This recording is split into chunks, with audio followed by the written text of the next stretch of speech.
everyone, welcome back. I'm Sandra, I'm a mom, and I now have Luke here, our regular guest. Thanks for being here, Luke. He is an advocate for mental health and addiction.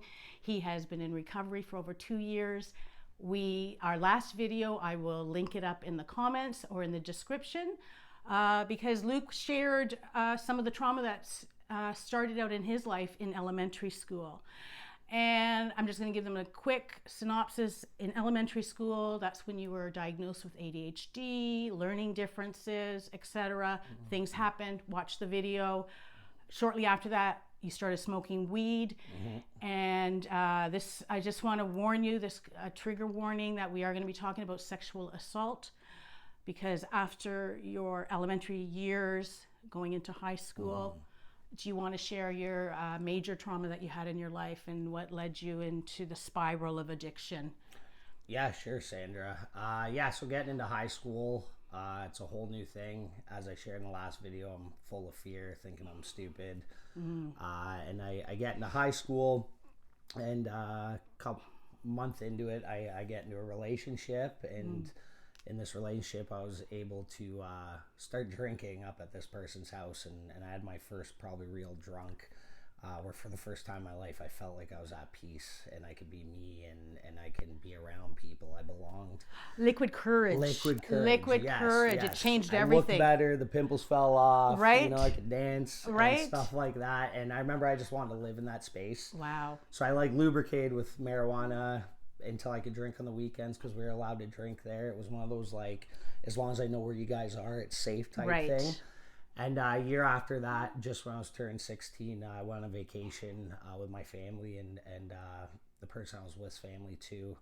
And one night while I was drinking, the mom raped me in a state that I was very drunk.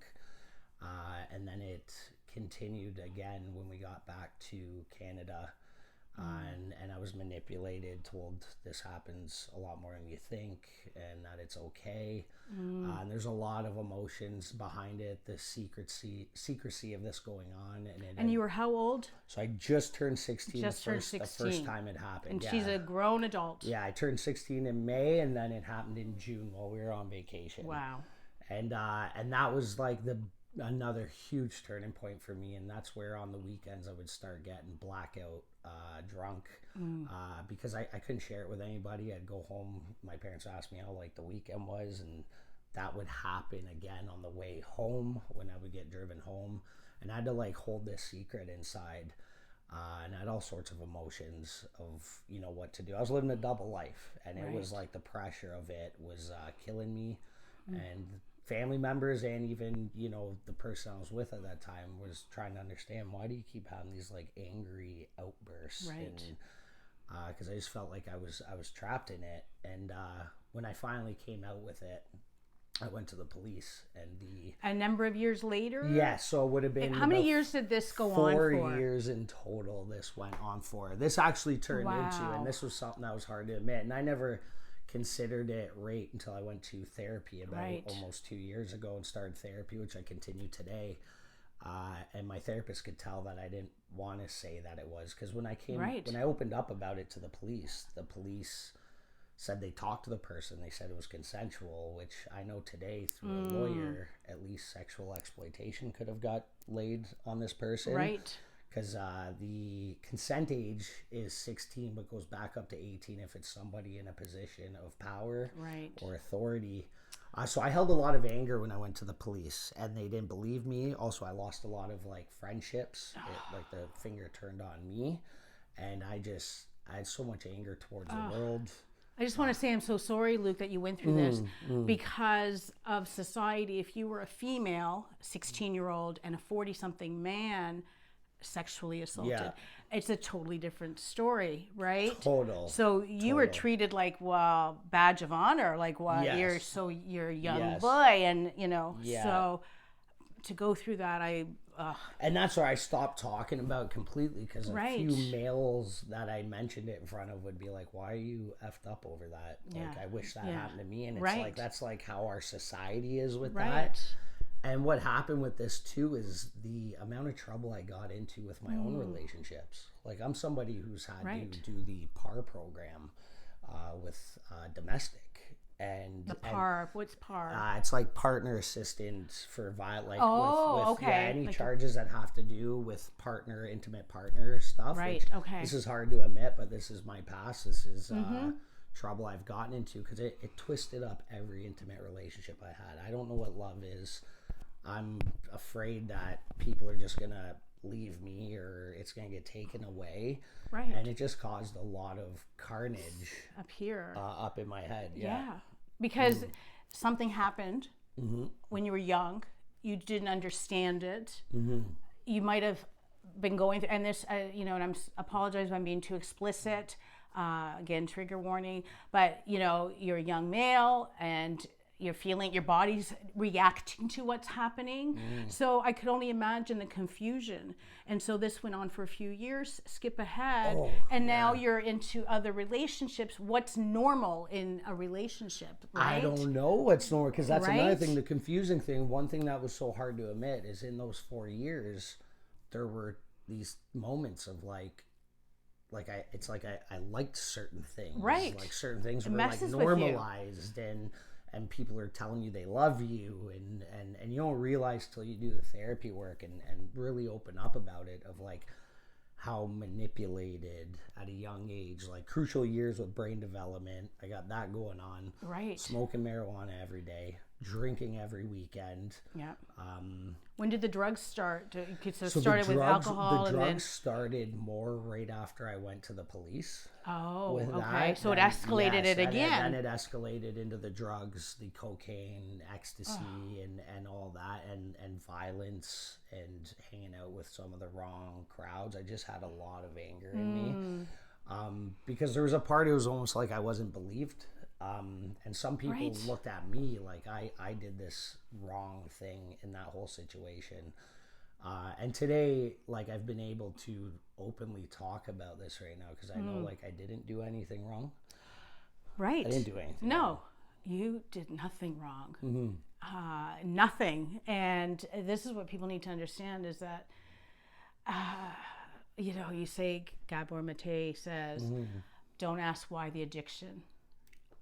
Why the pain? Why the pain? Why the This pain? is the pain that you went through, Yeah. which led to the addiction, which led to some chaotic Yeah, times, yeah, jail yeah, time. Jail times. I just want to say that does not define who you are at no, all. I want no. you to know that. Yeah. And I want everybody out there to know that he is sharing his experience, because this is happening every day. Addiction, Yeah. we are in an epidemic. It is a crisis that we are in. And there is recovery. And everybody's recovery is different. For you, you had to, did you go to rehab? Yes. You went to a I did rehab? the rehab. Well, because here's the thing with this situation. I was sober for 3.5 years. Right. With 2019.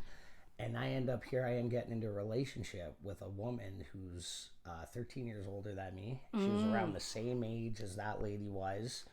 Kind of similar looks, and it's like I was recreating. And you didn't do any counseling at this and I point. didn't do any counseling or therapy, and I recreated this thing, right? What was normal. Right. And then once I had that relapse, I ended up in jail. I talked about one of our videos and Yes. got into therapy.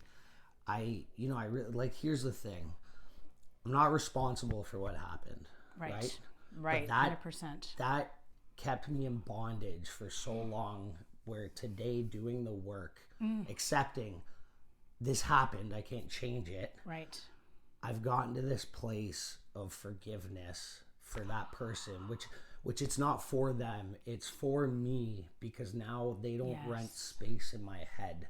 I sometimes ask the questions to get to that place of forgiveness is, did something happen to them when they were younger? Which doesn't condone what they've done. Exactly. But maybe something did something in them, right? And today, I actually got to run face to face in this person and tell them that, I forgive you for the past, and they ran off pretty quick. But I felt the biggest weight ever come off my shoulders, and so I'm not responsible for what happened. I am responsible for my healing with it, though, because I don't have to live in those shackles anymore. I am chilling. I have goosebumps because one of the main things here is forgiveness. That you are able to forgive that person. Has nothing to do with her. Yes. It has to do with you releasing all that Yes. weight and all that real estate that was taken over. And then forgiving myself. And forgive yourself. For holding on and right? not, because I would say, why didn't I say something earlier? I could have Right? did this, but no. You were trying your best. Exactly. And you are now being true to yourself. Yeah. Honesty is a big part of it, I believe. Yes. And correct me if Yeah. I'm wrong. Yeah, it in is. recovery, Yeah, it being is. It is. honest. I know for me in my recovery was being honest with what I've gone through as a loved one, and being true to ourselves. Yeah. And that's what we're doing here. We are being Yeah. true to ourselves, and we are sharing real, raw situations.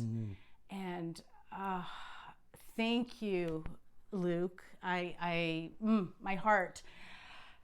There is recovery and there is trauma, and it frickin' sucks. I'm not going to use the does. F-bomb. I know does, Ben yeah. has done that a few times in does. our videos, but It does. it just goes to show that it's not what happens to you, it's what you do with What it. you do with it. What you do with it, and what you're doing is sharing your experience, sharing to others that may be going through the exact same thing, and to let them know that they are not alone and that there is help. Yeah. And it's reaching out. It's that first step, realizing that your life has become unmanageable and Yes. reaching out. I want to thank you for giving me the opportunity to heal while I do this with you. Thank you. Oh, thank you, because I'm trying not to get too emotional, but you know, for the people that have been watching over the years, I miss my son so terribly.